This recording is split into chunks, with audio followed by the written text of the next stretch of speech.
1992 වසරේදී එය 22 වෙනි වරට පවත්වන්නේ කුමන වසරේදීද කියලා තමයි පැටවුලින් අහන්නේ. හරි. ඔයගොල්ලන්ට දීලා තියෙන පුතේ පළවෙනි தත්ත්වය තමයි මේක වසර 3කට වරක් පවත්වන පින්කමක්. ඒ කියන්නේ ඔක අවුරුද්දක් ගානේ තියනවද ඔයාලා යම්මත් දිනේ වගේ? නෑ අවුරුද්දක් ගානේ නැහැ. අවුරුදු 3කට සැරයක්. හරිද? ඒ කියන්නේ දැන් මේ අවුරුද්දේ තියලා ලබන අවුරුද්දේ තියන්නේ නැහැ. ඉතින් ඒක මුලින්ම ඔයාලා ඔළුවට දාගන්න මේක අවුරුද්දක් ගානේ වසරකට වරක් කරන එක නෙමෙයි. හරිද? එහෙම නැත්නම් වසරක් පාසා ඔය වගේ වචන තියෙන පුතේ එහෙම එකක් නෙමෙයි මේක තියෙන්නේ අවුරුදු 3කට සැරයක්.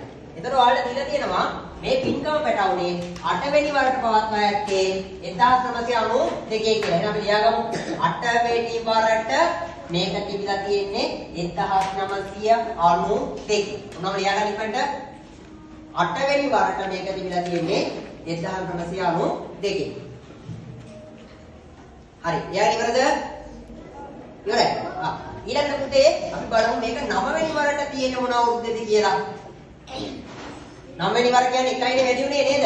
මේ එක වතාවයි වැඩි උනේ මේ පැත්තෙන්.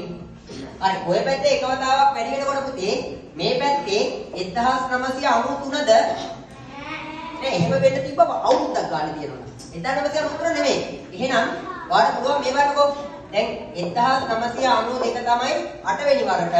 එහෙනම් තව අවුරුදු 3ක් ඉස්සරහට යන්න ඕනේ. 1993 ඊළඟ අවුරුද්ද 1994 ඊළඟ අවුරුද්ද 1995 ඊළඟ අවුරුද්ද. එතකොට මෙන්න අවුරුදු 3ක් ඉස්සරහට ගියා නේද?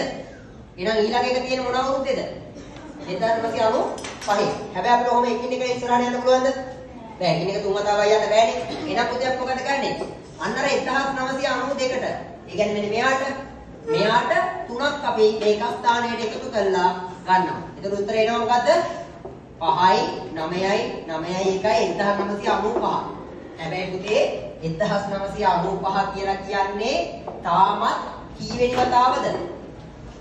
කී වෙනි වතාවද? 9 වෙනි වතාව. ඒ කියන්නේ තව එකයි අපි ඉස්සරහට ගියේ. එකයි නෙමෙයි. අපිට කීයට එනකන් යන්න තියෙනවද? 22 වෙනි වරට යනකම් යන්න තියෙනවා.